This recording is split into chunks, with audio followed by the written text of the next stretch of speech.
of you have dedicated volunteers who are really, in my opinion, putting their lives on the line while they're going out and asking and collecting signatures during the time of COVID. So, number one, I just want to thank all of our volunteers for doing that.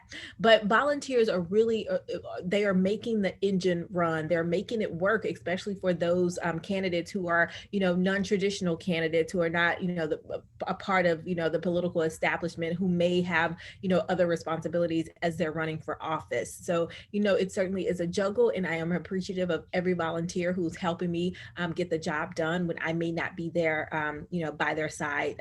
To collect petitions. So that's a lot what I've been focusing on. And as I know, as well, a campaign cannot run without money, right? It takes money to do this. So I know all of us, we just were up against a big filing deadline, last week. And so I know a lot of us are closing the books out, looking forward to see, if we've met our goals. And so, there are volunteer opportunities. There are opportunities to donate to your candidate of a choice. It could be as little as $5, as, whatever you can give, because those funds are matched by the city. So focusing on petitioning, continuing to focus on fundraising, and then of course, getting out there to talk to the voters about what exactly they want to see happen in their community once a new city council takes place. So it's been busy. Oh, and I forgot to mention, I am raising a family. So, right, I have a family, and I want to thank my partner for, really stepping in and, doing everything that I would typically do, plus everything that he typically does. It is certainly a family affair for sure. Yeah. That is wonderful, Tiffany. And you talked about a lot, you hit on a lot of things, but we'll circle back around. We'll give Sheba an opportunity now, and then I'll jump in after. Hey everyone, thank you again for the opportunity, Shanequa and Tiffany and Latina. You are definitely missed. And thank you, Tony, for coming in and just adding to the flavor of this live. I am Sheba Simpson, and I am a candidate for New York City Council for District 9, which entails Central Harlem, the Upper West Side, Morningside Heights, and part of Hamilton Heights. And I am really, if you look at me, you usually see me in a nice shirt or a dress, and I am in sweats today because I was out petitioning, and Tiffany has explained that, and it's been an awesome opportunity to meet the people of Harlem. I am in love with not only my community, but the people who live within that community.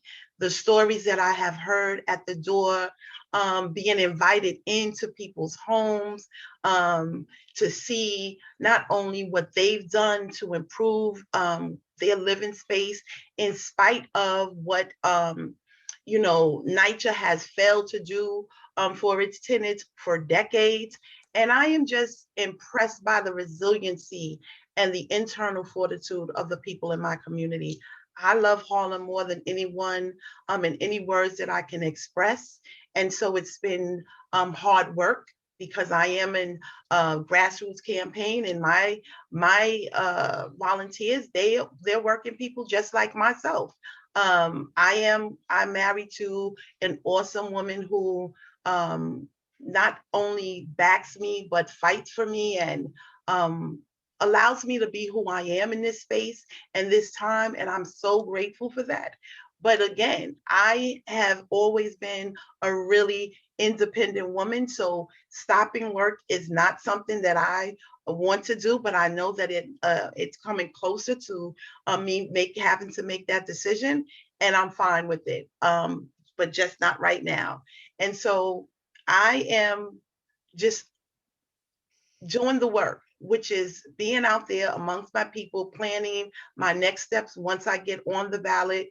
And I'm grateful for everyone who opened their doors during the pandemic and said to me, we're praying for you, we're rooting for you. Not only is your signature saying that you want me on the ballot, but you said that you would vote for me. And so that impresses me, especially it being one of the people that were lesser known in the race when I first jumped in. So it's been an awesome experience.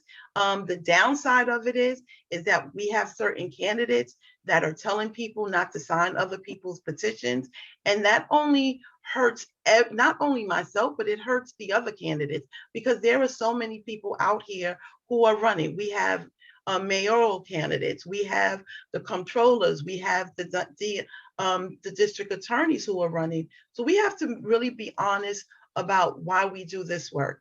And there's also a downside where people who say they're doing this work are then blocking people who question why they're making statements that they're doing. So I have horse blinders on.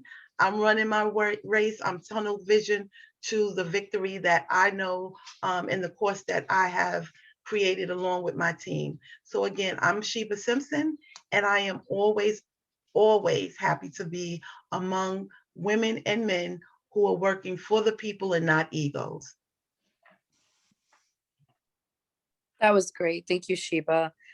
So I will jump in here. As you know, I'm Shanequa Moore. I'm running for City Council in District 12, which is the Northeast Bronx, and a little campaign updates on my end, a lot of petitioning. So as Tiffany explained when she first started speaking, we are in a season of petitioning. So we have until, I think the last day to file is March the 25th, if I'm not mistaken. Yes. But obviously candidates, they don't want to wait until the last day to file. You want to get your petitions in way before then. So the grind and the hustle to get those signatures is real. For those that are actually on the ground or that's doing the work, it is a lot. I have knocked on already over hundreds of doors, just speaking to residents, speaking to neighbors, letting them know who I am. A lot of them already knew who I was, which is great. As many of you know, I ran for city council as a write-in candidate last year. And so I broke a lot of ground, speaking to thousands of people. So this year, I'm grateful that that ground has been fruitful and people are remembering the name. My goal has really been to get out into the community. Yes, it is, you are essentially putting your life on the line because of COVID, right? It's still here. We have the vaccine, yes, but there's still a level and an element of safety risk that we are sort of, we're up against. So, it's that in itself is very difficult. The other difficult part is definitely fundraising. So I have seen fundraising to be so challenging. And one of the things that I am realizing is I think that a lot of times Black people as a community, we don't understand the importance of fundraising, or we don't understand the importance of putting your money behind a candidate. You cannot run a campaign without the money. You can't do it. You need the money to be able to fund that campaign. But when you don't have the financial support, it makes it impossible. This is why a lot of candidates have to withdraw. So if you support a candidate, please, please, please, please donate. We're getting our stimulus checks, we get our tax return. If you have $5, $10, put it towards a candidate that you believe in, because yes, we need your support verbally, but we need you to support us financially too. We are up against, trying to qualify for public matching funds with the Campaign Finance Board. And in order to do that, we need in-district donations. That means we need people inside of our district donating a minimum of $10 to help us meet public matching funds. So that has been a huge, huge challenge for me. I have seen, it's like pulling teeth, Yeah. You ask people like donate and people, we have to understand that the money is not going to us. We're working people. I run a nonprofit organization and a consultant business. I'm on payroll with my nonprofit and with my consultant business. I don't take money from my campaign. That goes straight into campaigning expenses. So we have to understand that when you're donating, you're not donating to us. It's not coming in our pockets. It's going towards fueling a campaign. And that money always goes back into the community. So I've seen that as a challenge. Also as a challenge, when you're going up against the Democratic Party, when you're going up against, the political machine, the fight becomes real. There's another level to that fight. And so, we'll talk a little more about that, but I did want to put that plug in there and mention it that, this is a fight. It is a fight. essentially to maintain our democracy and to make sure people have the power to choose, and that we are making sure we're not taking that decision away from people to be able to choose who they want to see on that ballot. So if you support any of us, any of whoever your candidate of choice is or your candidates of choice are, we want you to really come out strong. If you can't volunteer, you could do virtual volunteering. If you can't do that, send $5, $10 to show your support, especially for Black women candidates that are really behind in fundraising and that are really struggling when it comes to this stuff. So I'm going to stop right there and let Tony jump in, and then we'll circle back around for our next round of questions. Wow. Well, first, let me just say thank you, ladies, for having this opportunity to, to join in, sharing, your thoughts and concerns with regards to this whole political process. But, it's really not even about me. It's about exactly what, the topic is, to discuss with you guys exactly what the barriers are that's hindering you from having a successful, march into your campaign, although some of you are actually fighting the good fight. Just a little bit about me real quick. I am I'm not, like I was saying earlier, offline, I'm not a neophyte to this whole process. This will probably be my maybe 4th time engaging in political office, running for, I should say, because initially when I started out, I started out because I got tired of the status quo. And I decided that I was going to challenge anybody that ran in an office if they were unchallenged, and or if I felt that they weren't really, sincere in their efforts to want to represent our community. So whenever I had the opportunity, I basically got into a race just to challenge them, just to piss them off, but to also to make them do their job, and to hold them accountable to whatever their quote unquote their political promises were, so to speak. So I can come back and see, you said this, but you didn't do that. So that was one of the reasons why I got involved in a lot of the races. So it wasn't really to win. It was more so basically to ensure that the community was, their concerns were on the table, or should I say at the debate, as well as to make sure that whoever got elected was going to be held to the commitments they made on the political trail. I.e., I lend credibility to being able to do that as a former staffer, having worked for a congressman, worked in the city council, worked in the state senate. And when I worked for the state senate, my job primarily was a part of the reapportionment task force. So every year, as you know, every 10 years, the census comes around. And that's when they look at how the districts look and the growth of the district or the minimalization of residents of those particular districts to make a determination of what type of representation you have or don't have, so that they make sure that the districts are continuous enough to have that congressional member or that assembly member.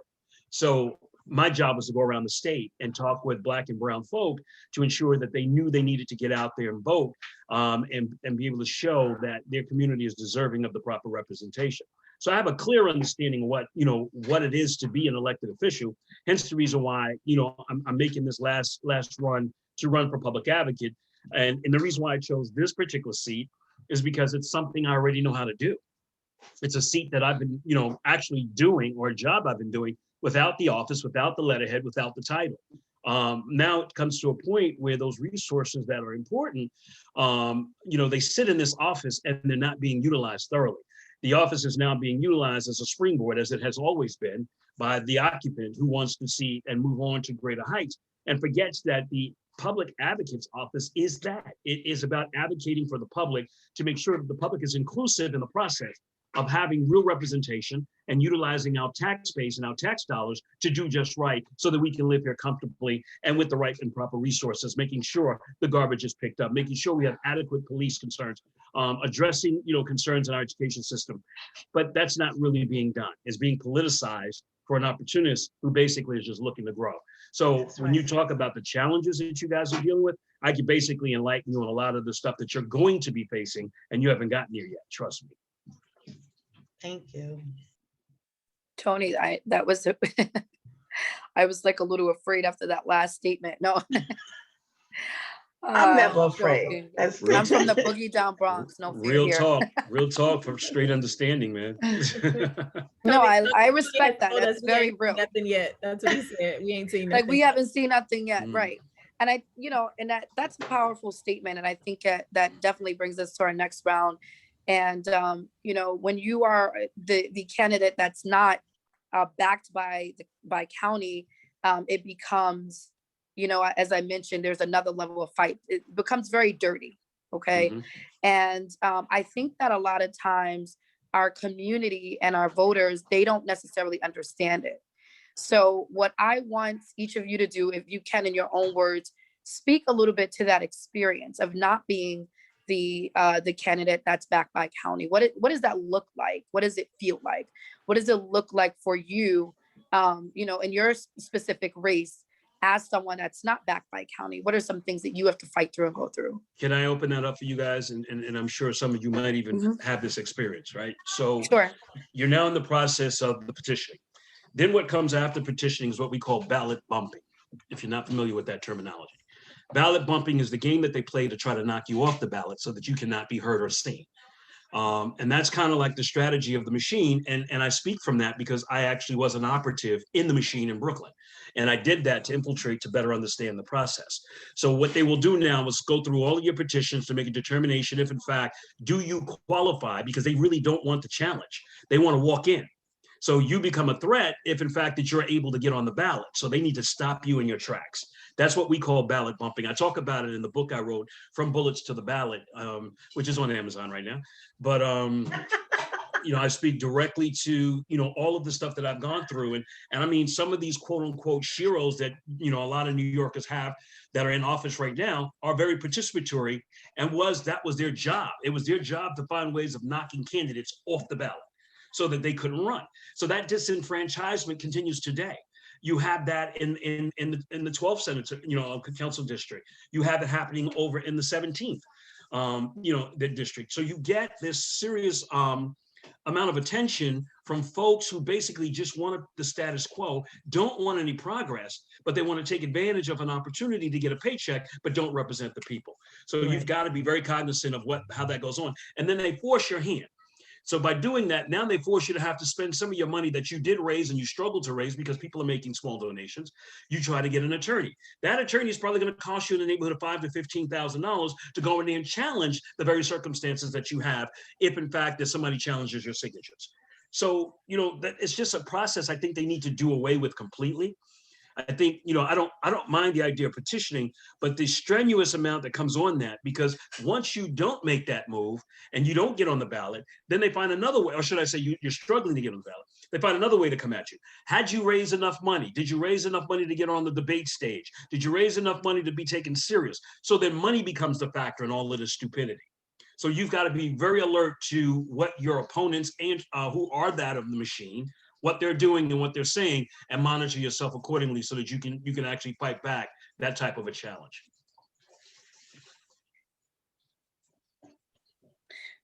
I'll jump in there. So let me share my experience. As I mentioned, I ran in the special elections and last year for City Council District 12, where I'm running again this year. So and it was very interesting because and I spoke to this before. I took a lot of classes on being a good candidate and preparing to run for office, workshops and conferences and classes, and paid all this money for a number of years. And then when you get out there into the field, it's a little different.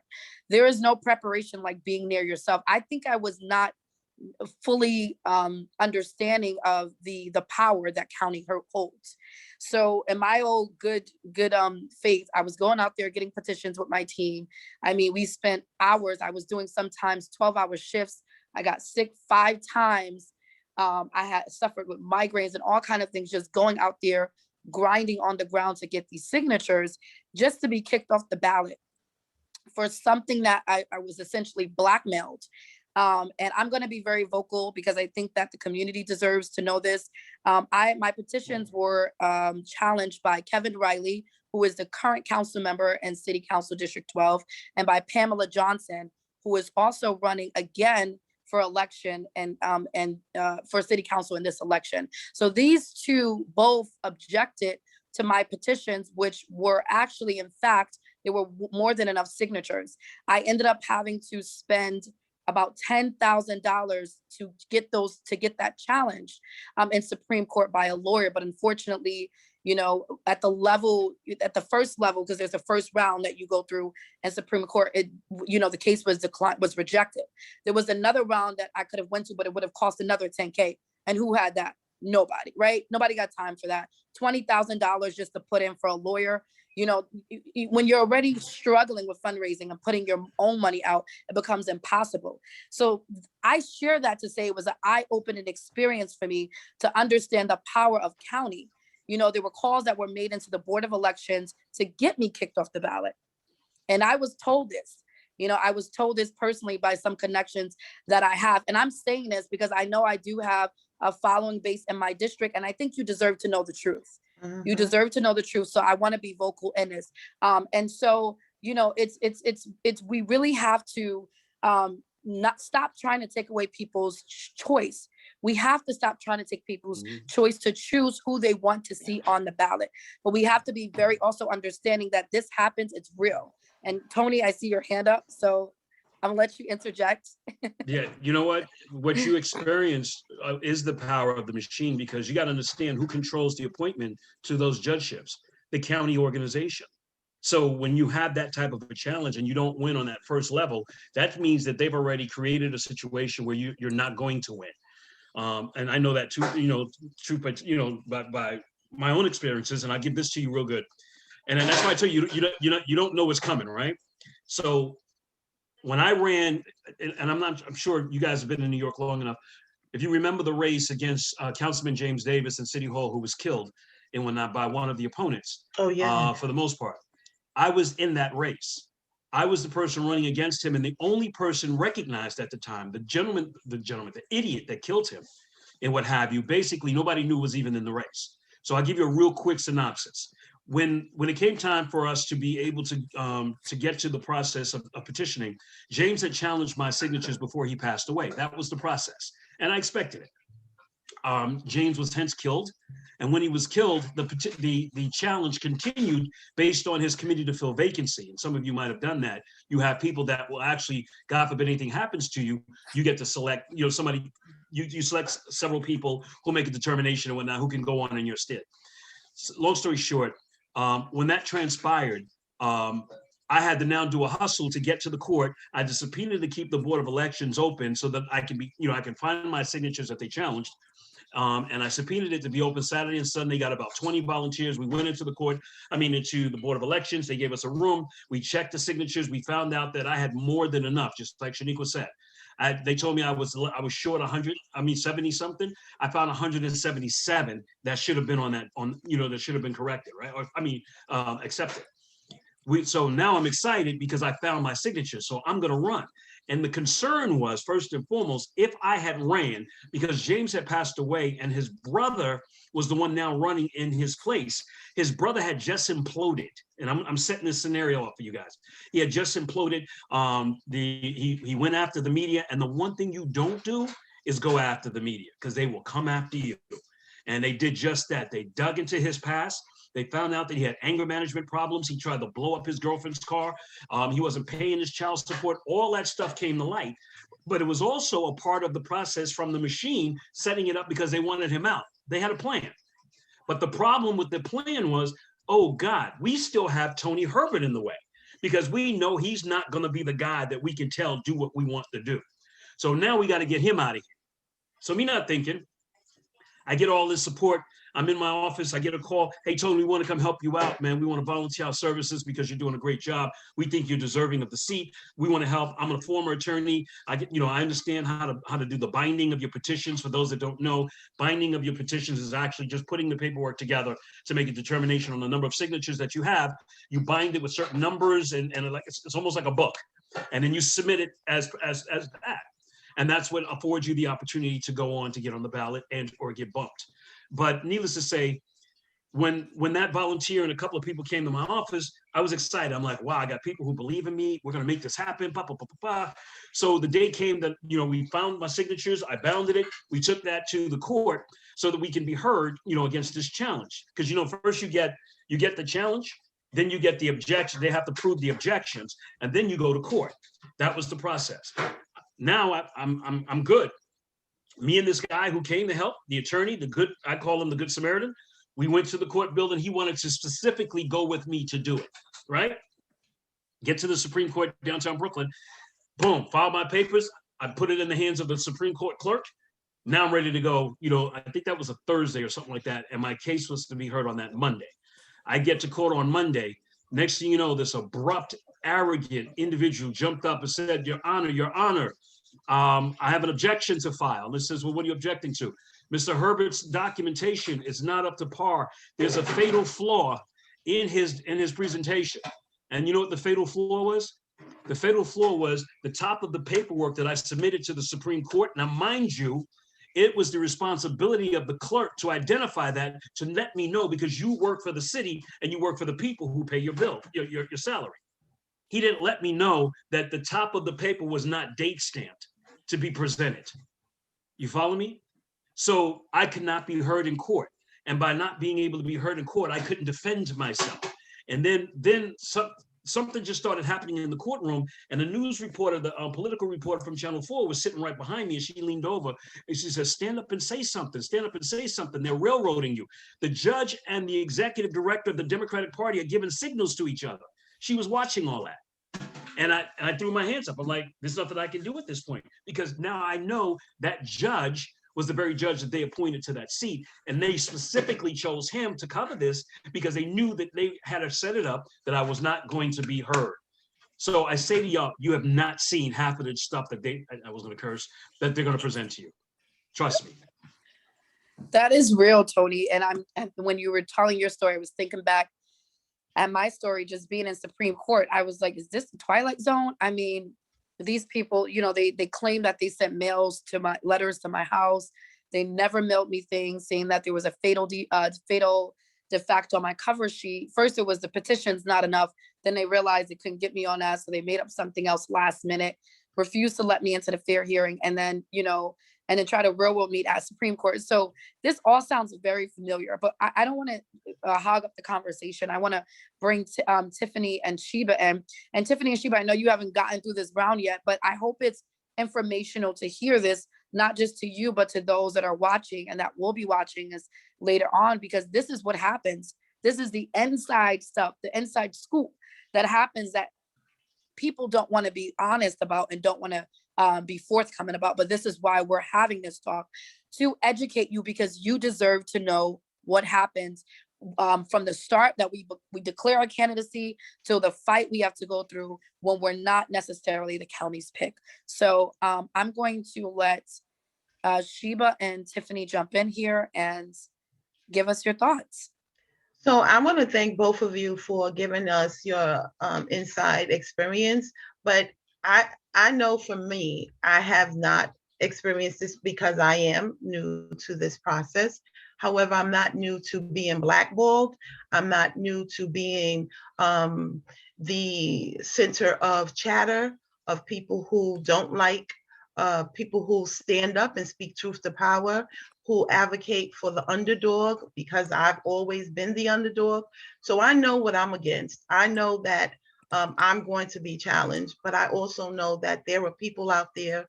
I call them my angels. I call them my sisters. And I also call them my demons, because you know what? Everyone pushes you into the path that you're supposed to go and get you into the position that you're supposed to be in. So I'm up for any challenge that comes my way. I'm not going to let anyone, I don't care who it is, stop me from being Sheba Simpson. And I'm going to add Amsterdam, because that part of my last name I have added because I am married and I'm proud of it. I'm not going to let them stop me from doing the work of the people. From what I'm hearing and what I'm seeing and what I'm feeling from my community, there is a sector that speaks for me, is pushing for me, is rooting for me. And those are the voices that I continue to listen to when I get tired, when I get angry, when I get frustrated, because at the end of the day, Harlem deserves someone like me, someone who is not going to be bought, someone who is not going to be bossed, and someone who knows that the people deserve what they have been so unjustly historically and systemically been denied. And I'm going to continue the work because I am the people's candidate. And that's how I feel about it. But Thank you so much, Sheba. I thank you, Tony, and I thank you, Shanequa, for your insight. Absolutely. And I love the unbrought and unbossed I'm a Shirley slogan that Chisholm was put girl. here. I'm a Shirley Shirley Chisholm, I love Chisholm her. girl. And we're getting a question in from one of the attendees, and that is how many votes you'll need to make you one. So let me just explain the process a little bit, because I just want to bring clarification. So there's the petitioning process, which helps you to get on the ballot. Getting on the ballot allows you to be a candidate that your constituents and people in your community can vote for. So there's a two-step process. For the petition for city council, you need 270 signatures, but you don't shoot for the minimum, because as you heard us say, there may be times when your opponent can put in some objections and oppose to get you knocked off the ballot. So, you never want to shoot for 270. You always want to shoot for ×3. So a good signature number would be about 900 signatures. Just to give you a little bit of how long it takes to get a signature. To get 10 signatures, it takes about an hour for 10 signatures. So if you multiply that by 900, it tells you the number of hours you're going to be out there getting signatures to get on the ballot. Now, once you get on the ballot, now everyone, their vote number or their win number is different. That is something that's calculated based on the campaign. Okay, so there's a lot of calculations. You have to look at previous elections. You have to look at the voter turnout, the number of active voters there was in that district. And then you do some calculations to get this weighted number that becomes your win number to win the election. So that's different from petitioning. So I just wanted to clarify that so that you understood the process. But again, to get on the ballot, the minimum amount of signatures is 270 for active registered voters in your district. And then from there, you're on the ballot, and then there's the election June 22nd. So I hope that answered your question. Yeah, so you can put, again, if you have any other questions, you can put it into the Q&A and we'll be happy to answer. All right, so Tiffany, let's go. Let's tell me your thoughts. What are you thinking? Well, I recently wrote a social media post about how I'm doing it scared. Like, that's one of my mottos that I live by. I live by two mottos. One of them is, lifting as I grow, essentially pulling others along with me, and doing it scared, right? And that's essentially what I am doing in this process. I went on to mention that, I am a political outsider. This is my very first time running for office. I'm not the proverbial next in line candidate. And so I essentially have had to figure it out. But very much like you, Shanequa, I have done the training sessions and, the courses and paid the money and things of that nature. But you don't know until you are in it and you are doing it, right? Like, nothing prepares you for actually being in the moment.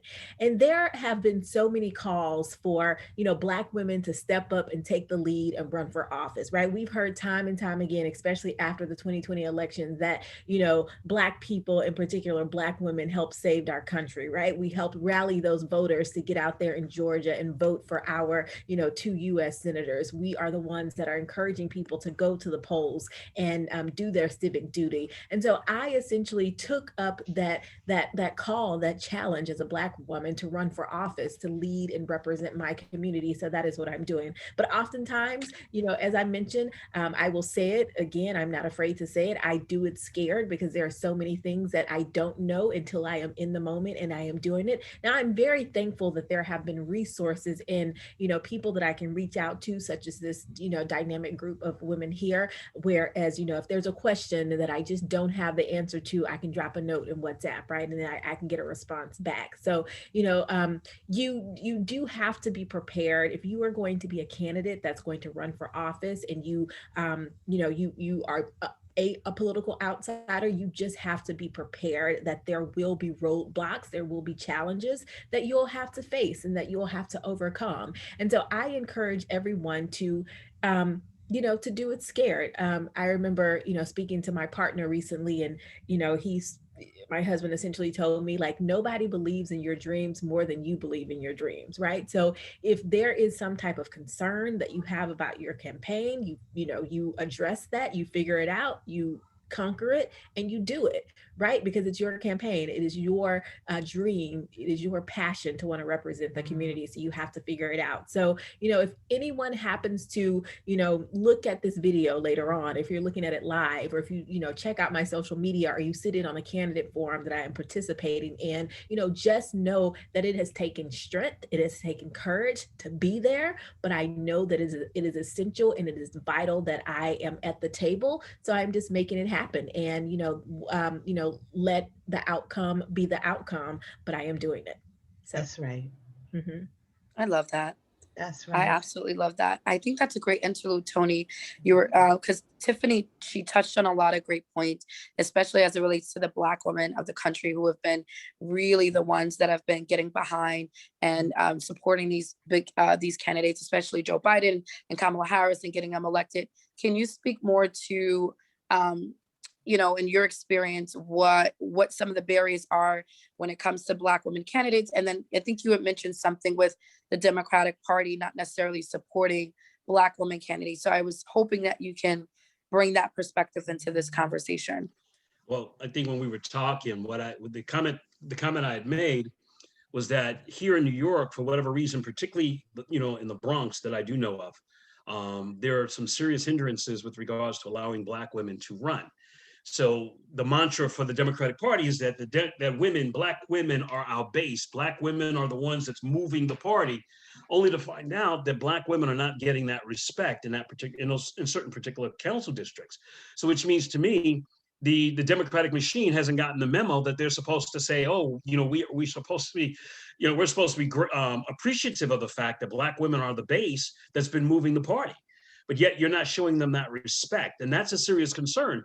And I say that to the Bronx machine. I can't really say it in the Brooklyn machine because you have a lot of Black female candidates. But when it's all said and done, the Bronx needs to get caught up with the times.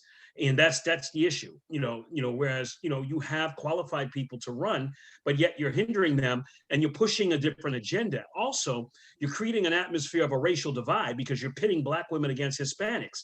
And that's a problem. When it all said and done, the last thing we need to do, and being the new majority, the new supermajority based on our minorities coming together, we don't need Black and brown people fighting with each other.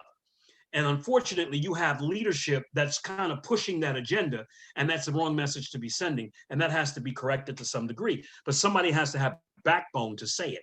They can't be afraid of backlash or concerned about not being able to go along to get along because they see some type of a career enhancement later on, so they're not going to piss anybody off. Well, hell, somebody needs to have backbone to do it and say it. That's right. That was real. Thank you for that. Looking in the Bronx, my borough, we only have one female in city council. I believe that's Vanessa Gibson, and she's running for borough president. So there is a lack of female representation in city council, especially in the Bronx. And I have definitely been seeing a lot of the pinning Black and Latino women against each other. And we definitely don't need that division. We're people of color. So more now than ever, we have to combine, join forces, and unite and show a united front. I've also seen a lot of pinning Black women against Black men, and we cannot, it's saddening to see that. I always say that we need our Black men supporting us and standing by us, which is why you see a public advocate candidate, Tony Herbert, that's on with us this evening, co-signing with us, because again, we can't do this without our Black men by our side. We do need you here. This is not just a whole all-woman thing. We want to amplify the voices of Black women, but we cannot amplify our voices without your voices behind or standing right next to us. So that's really important. Tiffany, Sheba, any thoughts? Look, I've always been a lone wolf. I am the only girl of 5 growing up. Well, growing up, it was 4 of. My mother had a late life child. So I always learned to do things independently, but I know that this is something that I can't do and I don't want to do by myself.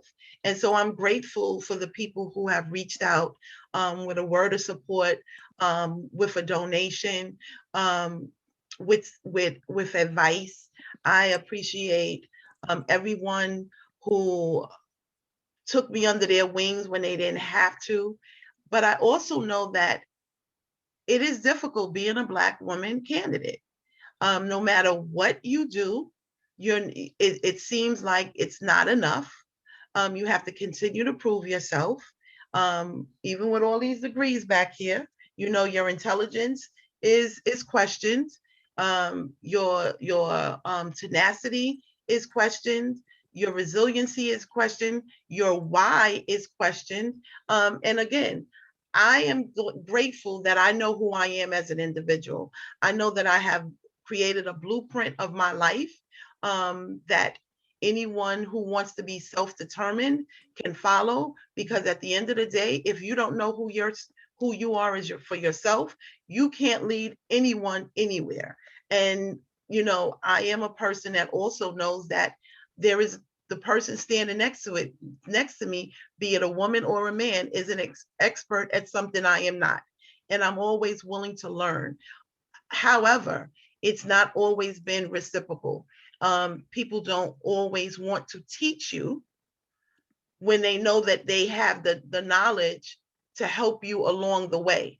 So again, I go back to all of those people who have given from their heart to me. But it is difficult as a Black woman, not only as a candidate, but as a Black woman in America.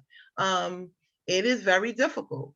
And we get tired of lifting everyone up. And please don't call me a strong Black woman, because that leads to, that's come from a place of trauma where we had no choice but to be strong, because everyone else was looking for us to lead. And sometimes we want, that pat on the back. Sometimes we want to be able to rest. And so I'm saying to the audience out there, when you see a Black woman, that whatever position she's in, she worked her ass off to get there. And I'm going to use that word because that's how I feel. I've worked my behind off to get where I am, and I will not let anyone tell me who I am, who I'm not, and who I can be in this space or in this world. Thank you so much, Sheba, for that. I just wanted to highlight this, and Tiff, I love for you to jump in. I had an interesting conversation with a Black male friend, and one of the things that he said to me under an assumption was, Black woman. The conversation was talking about Black women and Black female and Black male relationships, and he said something that was interesting, and I completely disagreed with. And he said, Black women don't need to be empowered; they empower themselves. And I said, that is the biggest lie. We do not empower ourselves. I said, we are women, and we don't get a chance to be vulnerable because this agenda of the Black strong woman is pushed on us. This stereotype, And so I think that, Sheba, when you said that, it really hit me here, because it's like, we don't get an opportunity to be seen all the time as women, because people are constantly seeing us, oh, you're the Black woman, you're strong, you can do it, you empower yourselves. And the reality is we can't do it without support and without help. This is why a lot of Black women end up getting sick, end up having issues, with all type of diseases, because we're carrying all this. There's not a support system there, or the support system is not as strong as it should be. And again, people looking there like, you got it. Mm-hmm. And you're like, no, I don't. No, I don't have it. I got it. No, I don't. Help me. One of the biggest things going on, and I'll speak from the perspective of being a Black male. I'm raising, a Black daughter. My daughter's 32 years old. All my kids are older than probably your kids and whatnot. My youngest is 19. There is some concern, and there have been conversations amongst Black men about how Black women are being pitted against Black men. And that's a strategy that's been put in place a long time going, and what have you, because the best way to stymie the Black community is to make sure that the men are not empowered. And that's the issues that we've been dealing with, and so we're constantly put in a position, you know, and in some, there's some who, you know, they're the feministic organizations that subscribe to that because that's an agenda they want to push, that Black men don't support their Black women, that Black men for the most part are not there for them at all, and that, you know, they're not deserving of a Black woman, hence the conversations, you know, all over the place of stupidity. But, you know, I want to stand corrected on a lot of that. Brothers do stand behind their women. The problem is we got too many people trying to separate us, and that's the issues that we're constantly at a battle with. Okay, y'all got quiet. No, I was shaking my head. We were processing that, Tony. That was powerful. And I see, I think it's Shantae that said it. She's like, divide and conquer. You know, that essentially has been a method that's been used for centuries and within the Black culture is to divide and conquer. So I think what you're saying, Tony, is very valid and relevant, that there is a lot of penning Black women against Black men. And, you know, we have to be able to recognize that it's happening and nip it right there. Because we need to support each other. And yeah, there are Black men that support Black women. We need to see you stand up more. So I definitely would love to see the Black men in my district, especially in the Bronx, stand up, because I'm in my specific district, there's no woman. It's all men, from Senate to Assembly to Congress to City Council. And they're all Black men, you know, and like, I love my Black men, but it's like, we need to diversify. We need to have representation. And I think that Black men also, and I'm not speaking Black men as a whole, but just what I've been seeing in my experience is we need not to be afraid when there's a Black woman rising up.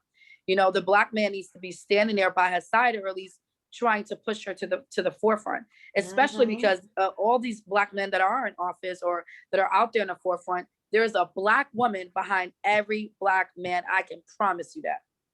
Whether it's his wife, girlfriend, sister, mom. At least you hope it is. Mom, right? Whether it's a mom, a sister, a cousin, you know, your neighbor, you know, Betty down the block, whoever it is, there's a Black woman supporting that Black man. So I want to see that support reciprocated. I haven't really seen it that much in my community. And it, you know, and it is saddening, because as a woman, you're at a disadvantage. And then as a Black woman, there is double jeopardy. You know, Shirley Chisholm talked about 2 handicaps. She said, my 2 handicaps is being a woman and being Black. So there's that constant double jeopardy where, you know, we're constantly unprotected, and we definitely need to have our Black men step up and be by our side. So Tony, thanks for saying that. And I do believe that there are Black men that support us. Tiffany, you have a wonderful husband that I know is standing by your side and rooting for you, but we need to see more of that in our community. Mm-hmm. To you guys' point with regards to I'm sorry, Tiff, just so you know, every time y'all quote Shirley Chisholm, you get me more cool points because that's my wife's cousin. Love it. Yeah. Tiff, did you want to jump in? Yes. So number one, I just want to say that Shirley Chisholm is my soror, but yeah, she is. But besides that, you know, I know we're coming up to us wrapping up, but I think the final thing that I want to say, and you know what, I have a feeling when people hear this, they'll probably say, you know what, that is real corny, but I like to say often that we are better together. And that not only applies to Black men and Black women, how powerful we can be when we are a unit, but that also applies to the conversation that we just had about Black and brown candidates, or just Black and brown communities in general. Shanequa, I know that you participated recently in a dynamic forum that brought, you know, women of color together from the Bronx, that I believe, that talked about their experience in office, running for office. And, you know, one of the you know, conversational pieces that was throughout that entire, you know, panel discussion was just about the need for, you know, working together, and how Black and brown communities can really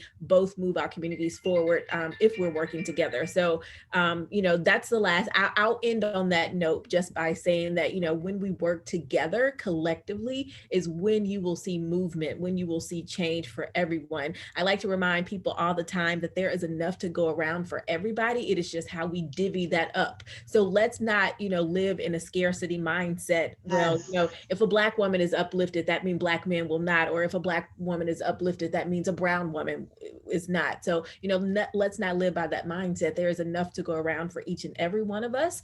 It's just the way that we distribute that, we divvy it up. So, better together, collective action, and that will make us move forward so much, faster, quicker, stronger if we work together. You sound like the bionic man and the bionic woman. Faster, quicker, better. Yeah. And I want to piggyback on what you said, Tiff. My quote, my slogan for my campaign is "Standing together, we can win." And I have always said that. And so when I got into this race, that I knew had to be my slogan, because I truly believe that when we stand together, we are unified, we are in alignment, we are moving forward in one direction together and shifting the narratives and breaking the status quo. And we are breaking historic and systemic ideologies that we are less than. I tell people I've never been a minority. That's something that a label that was placed on me from my birth. I was here for an assignment, and I'm going to complete that assignment, because once we all complete our assignment, our society moves forward, we thrive, and we survive. So that's my final word for tonight. Standing together, we can win. Sheba. Tony? I mean, all I want to do is just encourage you to go forward. There's, the devil's in the details, quite frankly, and the devil stays busy. And unfortunately, we're in a system where people are self-serving opposed to being servants of, those that they want to sign, take the oath for. Don't be discouraged with it. At the end of the day, quite frankly, some of these folks who are going on or are being selected, they're not elected officials, they're selected officials. You basically really just got to take it to them. And I think that we live in a city where people are not blind. It's just a matter of just being misinformed. And as long as you become somewhat of the information candidate, then you get your messaging out, then there's an opportunity for you somewhere to get in position. And I don't think it's as much as important about being in the seat as much as it is about being that leader in your community that folks can respect and appreciate that you're keeping it real with them. And at that point, they'll elevate you to where you need to go. Thank you so much, Tony. I wanted to respect one of our attendees' question that came in about ranked choice voting. I think it was an excellent question, and we covered this at our previous, I think our last live talk was on ranked choice voting. So we talked a lot about the process, which is really going to change our entire election in June. But the question is on, what is the panel opinion on ranked choice voting? Were they supporters of ranked choice voting? Does the impact of ranked choice voting change the way in which you campaign? That was a great question. I didn't know if any of the candidates wanted to jump in and answer that. Ranked choice voting is a popularity contest. You need to understand that. And at the end of the day, it gives you an opportunity to select from 1 to whatever number of people in the order that you would vote for them. I say that ranked choice voting might be a game changer to a lot of the politics that has hindered folks to go on to become elected officials. But there's also games that they can play with that, because particularly those that get the union support or get these large organization support, they can actually move their people to action to go out there and vote for you and get those numbers. Remember, in the primary, it's the lowest voter turnout election in our city, and next to the special election. Oh, Tony, I think you're frozen there. Fall in line based on whatever that number is, on that popularity level. But if you're hitting home runs and you're getting your messaging out. Frozen again there, Tony.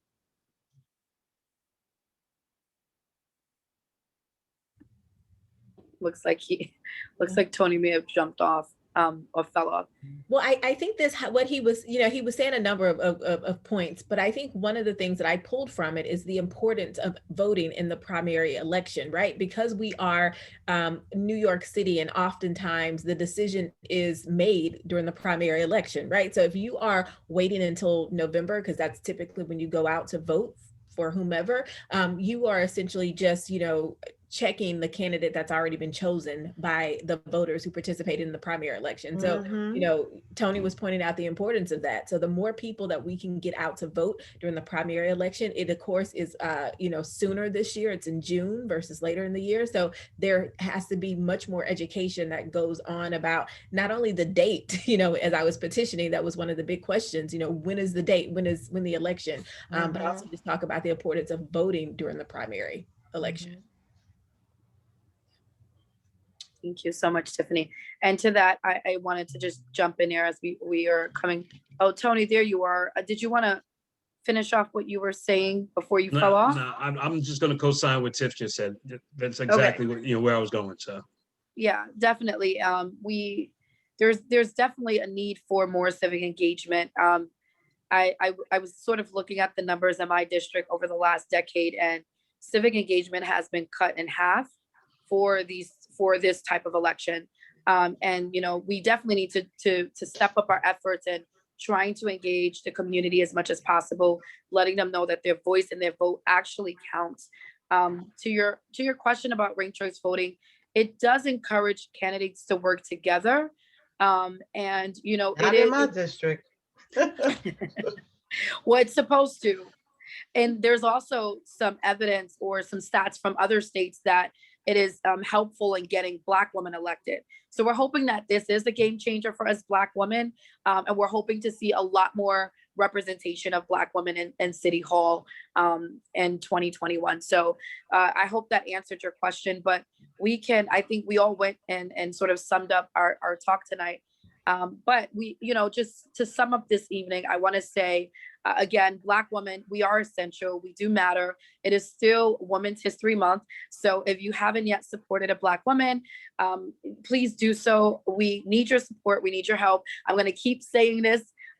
Donate, volunteer. If you can volunteer 1 hour in a field, or if it's just picking up the phone and doing some good old fashioned phone banking, or if it's just donating a small amount of money, we do need your support. So please continue to support us Black women as we are picking up this mantle of running for city council and being the leaders that our community truly needs. So again, we're stronger together. We do need our Black men supporting us. We need our Black women supporting us. That is another huge thing. So Black women, this is not the time to be divided. This is not the time to be penned against one another. Mm-hmm. We have to recognize the tactic when it comes, and we have to nip it in the butt immediately. So again, Black women, Black men, all of us, we have to be united. There's a huge fight, and we cannot fight each other. We have to fight together. So I'll end there, and thank you all for watching. Really quickly, I'm just going to mention that I have 2 events coming up. One on the 16th is called Social Workers Who Run. There's a forum that I will be hosting along with my colleagues, social workers who are also candidates for city council, as well as mayoral candidate Diane Morales. That's going to be on May 16th at 6:30 p.m. And on March 16th. I was going to say. I'm like, I'm in May already. I'm like, let's get this petitioning over with. And then secondly, March the 27th, at 7 p.m., I'll be hosting a great event that you don't want to miss. Tickets are almost sold out. I think we probably have 5 tickets left. It's called The Role of the Black Woman in America. We're going to be decoding and digressing what it means to be a Black woman and reimagining the role of the Black woman in America. Don't miss that. We have some great activists coming together who's going to be speaking on a panel. Again, tickets are almost sold out. We have about 5 tickets left. They're going fast. So make sure you book, you sign up for that RSVP if you are interested. And again, thank you all so much for watching. Share this video. Please continue showing your support. We appreciate you. Keep us in your prayers. God bless you all, and enjoy the rest of your Sunday.